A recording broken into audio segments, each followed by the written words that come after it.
Meus irmãos, hoje eu vim aqui partilhar com vocês sobre a teologia presente nessa música primeira do EP Bendito o que Vem. Vim partilhar com vocês as palavras bíblicas que estão na base dessa música e o sentido que faz elas estarem reunidas aqui. Vamos dar uma olhadinha então nessa composição? Bendito o que vem? Então vamos começar pela primeira frase. Teu nome é música para os meus ouvidos, nome bendito, Jesus. É uma frase comum, popular, né? Dizer que algo é música para os nossos ouvidos, quer dizer, algo que é muito agradável, algo que me faz bem demais ouvir.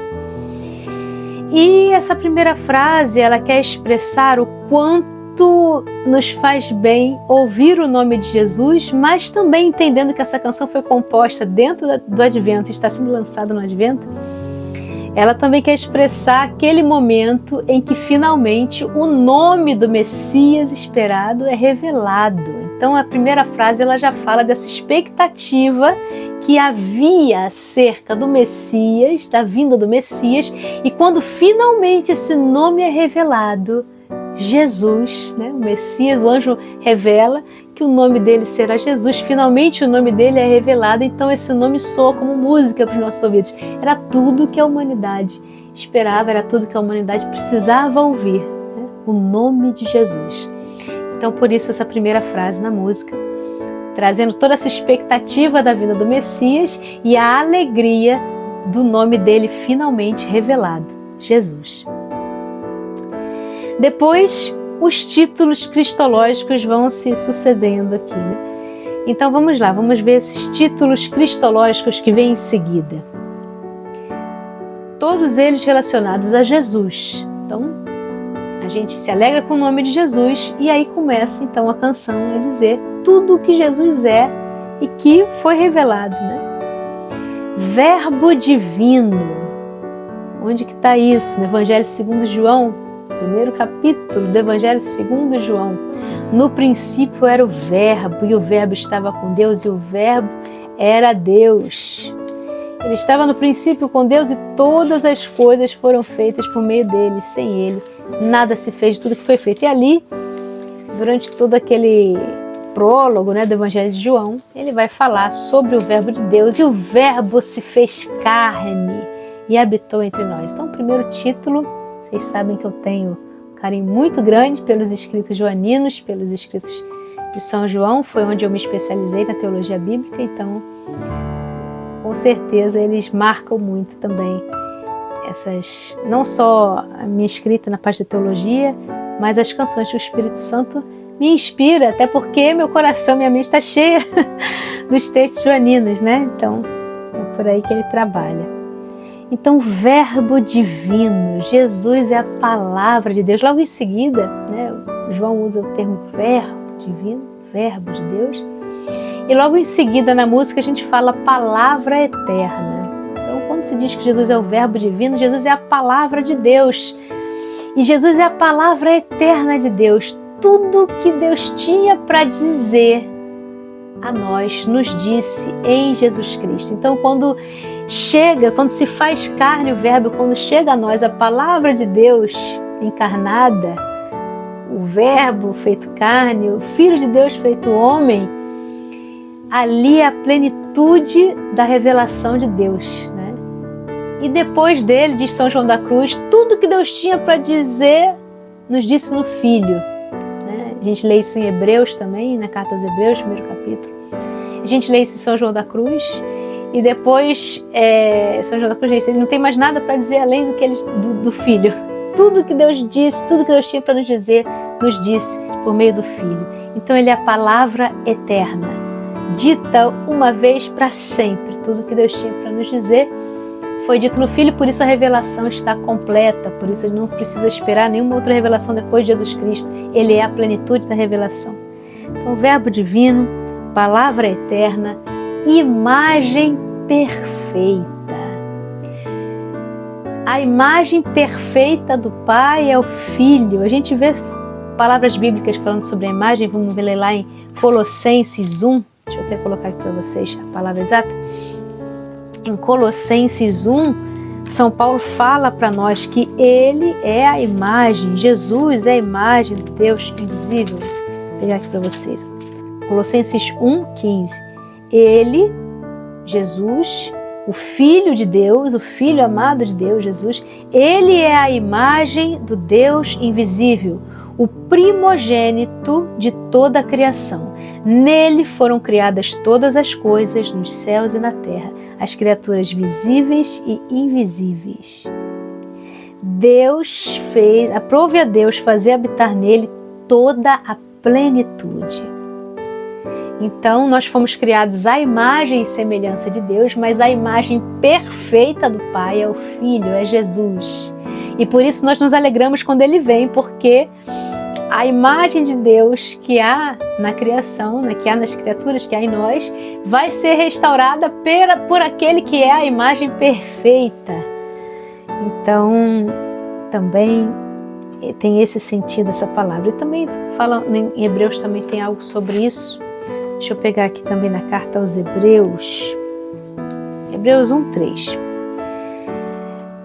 Ele, Jesus, é o esplendor da glória de Deus e imagem do seu ser. Vamos ler esse trechinho de Hebreus, porque tem a ver com palavra eterna e com imagem perfeita. Hebreus 1, de 1 a 3. Muitas vezes e de diversos modos, outrora, falou Deus aos nossos pais pelos profetas. Ultimamente, nesses dias que são os últimos, nos falou por meio do seu Filho, que constituiu o herdeiro universal, pelo qual criou todas as coisas, esplendor da glória de Deus e imagem do seu ser, sustenta o universo com o poder da sua palavra. Então, maravilha, só esse comecinho, né? Quanta palavra de Deus, quanta riqueza nesses pequenos títulos cristológicos, ainda tem outros, a música toda é composta com títulos cristológicos, né? O seguinte agora, mediador. Onde está isso? Na carta de São Paulo a Timóteo, na primeira carta de São Paulo a Timóteo, quando ele diz assim, que há um só mediador entre Deus e os homens. Vamos ler para vocês aqui, 1 Timóteo 2:5.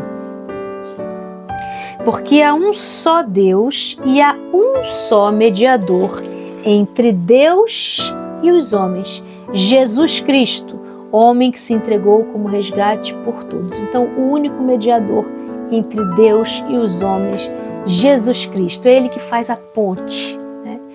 É o Filho de Deus que se faz homem e por Ele nós somos salvos, o único mediador. Depois a canção diz assim, ó, toda a criação anseia por ti, Salvador.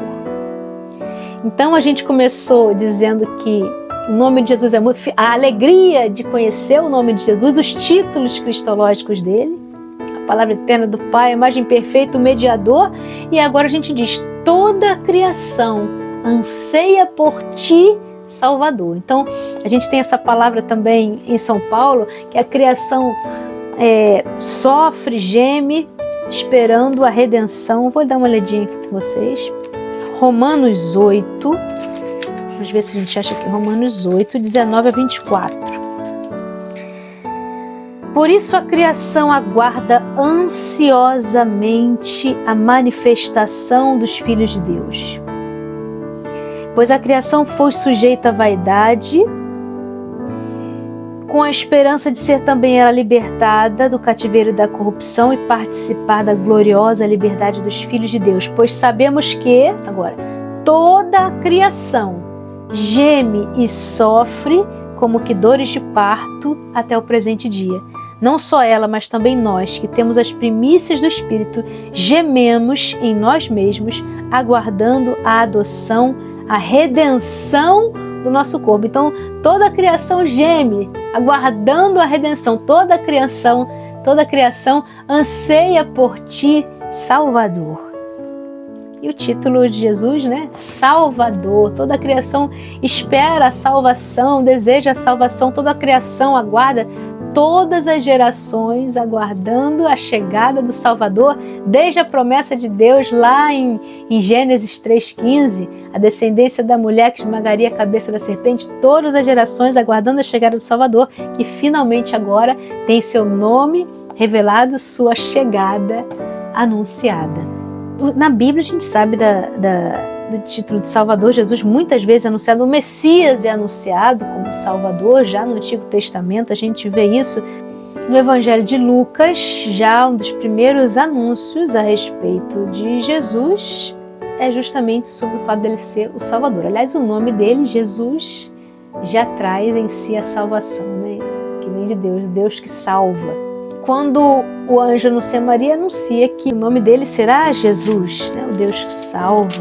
E quando os anjos anunciam aos pastores sobre Jesus Cristo, eles dizem também assim, hoje nasceu na cidade de Davi o Salvador, que é Cristo Senhor. Ele anuncia aquela grande alegria, vos trago a boa nova de uma grande alegria, que será para todo o povo. Hoje nasceu o Salvador.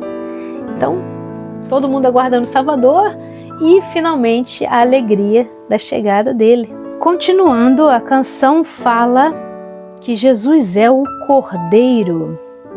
É algo que a gente encontra nos escritos joaninos. É João, evangelista, que nos fala que João Batista, ao ver Jesus, falou: eis o Cordeiro de Deus que tira o pecado do mundo, eis o Cordeiro de Deus. 2 vezes João cita isso para nós, está lá em João 1, você pode encontrar. E a gente também encontra no livro do Apocalipse, em imagem, né, Jesus como o Cordeiro, que foi imolado, está de pé diante do trono, e é aquele que por seu próprio sangue conquistou para Deus homens de toda tribo, língua, povo e nação. Então a gente tem lá em Apocalipse 5, 6, por exemplo, sobre Jesus Cristo como o Cordeiro. Apocalipse 5, versículo 6. Eu vi no meio do trono um cordeiro de pé como imolado. Tinha ele 7 chifres, 7 olhos, são os 7 Espíritos de Deus. Ele veio e recebeu o livro da mão direita do que se assentava no trono. Quando recebeu o livro, os 4 animais, os 24 anciãos, prostraram-se diante do Cordeiro. Cantavam um cântico novo, dizendo: tu és digno de receber o livro e de abrir os selos, porque foste imolado e resgataste para Deus, ao preço do teu sangue, homens de toda tribo, língua, povo e raça. Então, é o Cordeiro de Deus, aquele que assume sobre si a culpa de toda a humanidade e a redime e a liberta de toda essa culpa. Depois a canção diz que Jesus é o vencedor. Onde que está isso? Bom, sabemos que Jesus é o vencedor sobre a morte. A morte não teve poder sobre ele, certo? Ele passou pela morte e vence a morte, venceu a morte. A primeira vez que a gente usa o termo para Jesus de vencedor é quando a gente faz menção à sua vitória sobre a morte. Mas o livro do Apocalipse também traz esse termo de diversas formas e também aplicado a Jesus na imagem do cavaleiro do cavalo branco, né?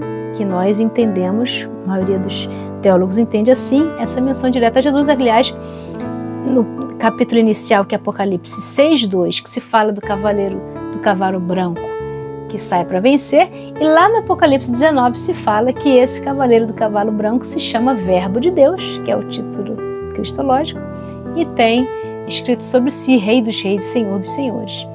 Então, a gente pode ver aqui em Apocalipse 6:2 sobre esse momento em que fala que o cavaleiro do cavalo branco saiu para vencer. Vamos ver lá.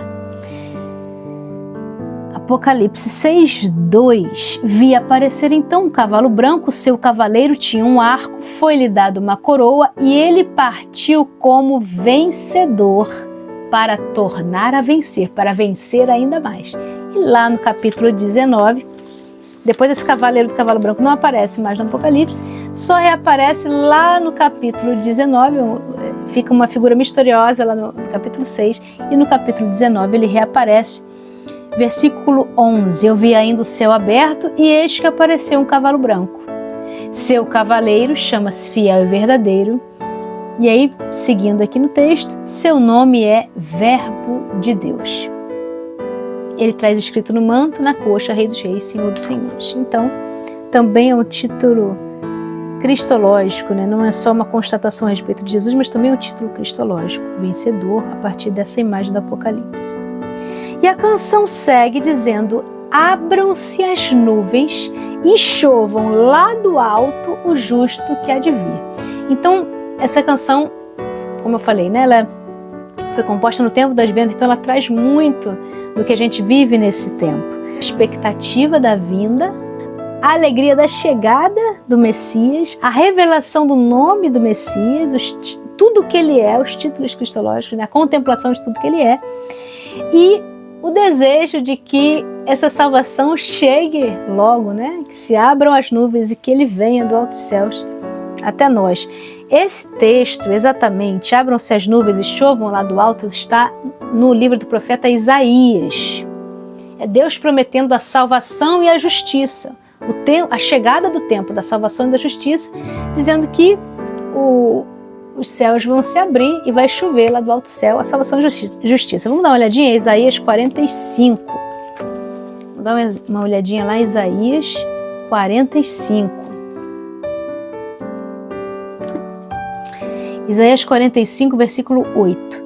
Que os céus das alturas derramem o seu orvalho, que as nuvens façam chover a vitória, abra-se a terra e brote a felicidade, e ao mesmo tempo faça germinar a justiça. Sou eu, o Senhor, a causa de tudo isso. Então é uma promessa de Deus, né, de que viria do alto a justiça, a salvação, a felicidade, né, o tempo da salvação. Então essa palavra sempre é lembrada, recordada, principalmente no tempo do Advento, em que se espera a vinda do Senhor, desejando que esse tempo da salvação chegue. A gente lembra dessa palavra no Advento, revivendo aquela expectativa para a primeira vinda, mas também pensando na segunda vinda, na volta gloriosa de Jesus, né? O tanto que a gente espera, que a gente deseja também que ele venha. Mas esse texto exatamente, abram-se as nuvens e chovam lá do alto o justo que há de vir, ele é o texto de Isaías adaptado num hino tradicional gregoriano em latim chamado Rorate Caeli. É um hino que é muito cantado no tempo do Advento também. E o refrão do hino Rorate Caeli, vou até cantar para vocês um trechinho assim, ó. Rorate caeli de super, et nubes pluant justum. Então, rorate caeli, orvalhai, céus, lá do alto, et nubes pluant justum, e as nuvens chovam o justo. Esse hino, que é também tradicional do Advento e por isso está presente na música, mostrando essa expectativa, esse desejo nosso de que venha a nós o Messias esperado, Jesus Cristo, o justo esperado, a salvação. Nós esperamos o Salvador e todos esses títulos cristológicos que nós já anunciamos. E finalmente a canção diz: bendito o que vem em nome do Senhor. A alegria do conhecimento do nome, a contemplação de tudo que Jesus é e o desejo de que então venha, né? Então venha, que se abra os céus e que ele venha.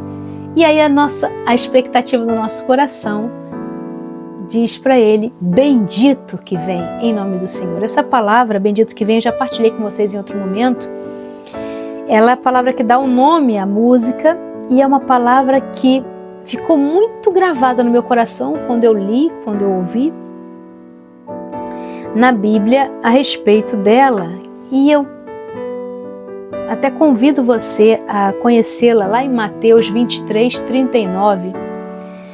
Essa palavra Jesus diz como uma queixa a Jerusalém por não o ter recebido. Ele diz: Jerusalém, Jerusalém, que matas e apedrejas os que a ti foram enviados, os profetas que a ti foram enviados. Eu vos digo que de agora em diante não mais me vereis, até que digas: bendito o que vem em nome do Senhor. Então Jesus se queixa de não ter sido recebido, acolhido como ele desejaria ser. E ele manifesta que ele gostaria de ter sido recebido e acolhido dessa forma: bendito o que vem em nome do Senhor. Então essa é a frase que nós dizemos para ele, né? Essa é a nossa aclamação: bendito que vem em nome do Senhor. É a forma como o Senhor deseja recebido, é a forma como o meu coração quer se dirigir a ele também. Ao mesmo tempo, ele diz para Jerusalém que ela não o veria mais até que a ele dissesse: bendito que vem em nome do Senhor. Então, dizendo essa frase, nós também estamos, mais uma vez, voltando os nossos olhares também para a volta gloriosa de Jesus, né? Então, se ele espera essa frase para que ele seja novamente visto, né? Para que ele possa ser novamente visto por Jerusalém, então nós dizemos essa frase no sentido também de: vem, Senhor Jesus, bendito que vem em nome do Senhor. E finalmente nós chegamos no refrão: todo joelho há de se dobrar, toda língua há de proclamar. Onde é que está isso? Em Romanos, em Filipenses, vamos dar uma olhadinha. Romanos 14, 11. Diz assim: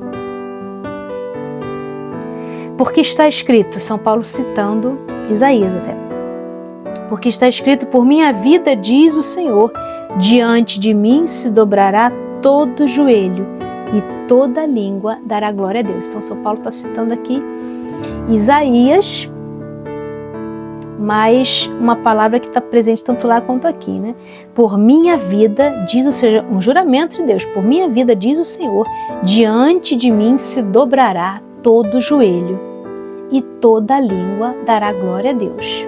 Até mesmo aqueles que não querem, até mesmo aqueles que não se converteram, não vão ter como se furtar do momento de dobrar os joelhos diante de Deus, porque isso se impõe por quem Deus é. Então, diante de Deus, quando todos nós um dia estaremos, todo joelho se dobrará, toda língua proclamará.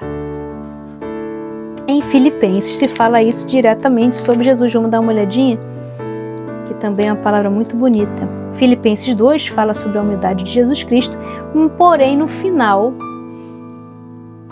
São Paulo vai dizer assim, ó, Filipenses 2:9: por isso Deus o exaltou soberanamente e lhe outorgou o nome que está acima de todos os nomes. Lembra que essa música começa falando do nome de Jesus, né?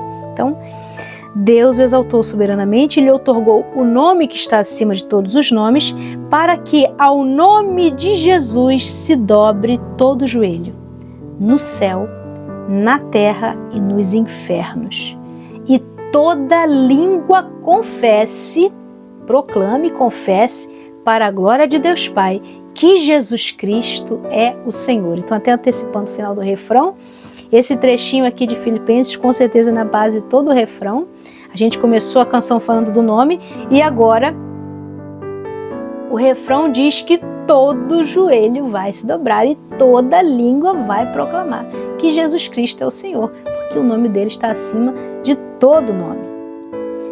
Então tem aqui esse trechinho de Filipenses. Salve o nosso Rei é uma frase que não se encontra exatamente na Bíblia, dirigida como uma aclamação a Jesus. A gente tem algo próximo disso quando Jesus entra na sua entrada triunfal em Jerusalém, mas a gente não tem exatamente salve o nosso Rei. Só que essa era uma saudação muito comum no tempo de Jesus, salve o nosso Rei, e que infelizmente só foi usada para Jesus como zombaria da parte dos soldados. Então, quando Jesus estava sendo condenado, flagelado, por se dizer o rei dos judeus, então os soldados fizeram uma zombaria com Jesus, colocaram coroa de espinhos na cabeça dele, o manto, e davam-lhe bufetadas e se abaixavam diante dele dizendo: salve, rei dos judeus. Então, infelizmente, essa saudação que é muito própria a Jesus, muito mais que a qualquer homem dessa terra, salve o nosso rei, viva o nosso rei, infelizmente no tempo da primeira vinda só foi dito de uma forma inadequada, indevida a Jesus. Mas agora o refrão diz que todo joelho vai se dobrar, toda língua vai proclamar, salve o nosso rei. E nós dizemos isso com toda a nossa adoração, reverência e temor, salve o nosso rei. Depois a canção diz: toda a terra há de estremecer. Esse estremecimento tem a ver com os fenômenos cósmicos que a palavra de Deus diz que vão anteceder a volta gloriosa de Jesus, e tem a ver também com o temor que vai se instaurar em toda a terra, e o Apocalipse fala muito sobre isso no tempo da conclusão da história, do juízo final, o temor que vai tomar conta de todos os homens, principalmente daqueles que não se renderam a ele no tempo, né? Então toda a terra há de estremecer. Quando o Senhor vem, quando o Senhor voltar glorioso, toda a terra há de estremecer e todo ser há de reconhecer Jesus é o Senhor. Então, ele já aponta para algo que vai acontecer a respeito desse Messias que vem, que começa a acontecer na primeira vinda, mas vai se completar somente na segunda. Todo joelho vai se dobrar, toda língua vai proclamar: salve o nosso Rei. Toda a terra vai estremecer, todo ser, céu, terra e infernos, há de reconhecer que Jesus é o Senhor. Ele é o Senhor sobre toda a criação de Deus. Por Ele todas as coisas foram feitas. Mas quando São Paulo diz o Senhor, também tem um outro sentido que eu falo para você agora. No Antigo Testamento, nem se lê o nome de Deus, né, quando está escrito. Quando se tem o nome de Deus por escrito, se lê, se respeita, não se pronuncia o nome de Deus porque é sagrado, e se lê Adonai. Adonai quer dizer Senhor. Então todas as vezes que se menciona Deus no Antigo Testamento, se menciona dessa forma, Senhor. Então quando São Paulo diz que Jesus é Senhor, ele também está afirmando a natureza divina de Jesus. Então é algo muito mais profundo até. Quando ele diz Jesus é o Senhor, é como se ele estivesse também afirmando Jesus é o Filho de Deus. Jesus tem natureza divina, Jesus é como é um com o Pai, né? Então também tem esse sentido, essa afirmação que Jesus é o Senhor. Eu espero que a partir disso, de tudo que foi partilhado, muita coisa, mas eu espero que a partir disso você tenha ainda um carinho mais especial por essa canção, que é muito mais do Espírito Santo do que minha. O trabalho é totalmente dele, né? E que cantando essa canção você possa também exaltar Jesus Cristo, o nome de Jesus, a pessoa de Jesus, tudo que Ele é, e fazer dessa canção a sua oração. Justo que há de vir, bendito que vem.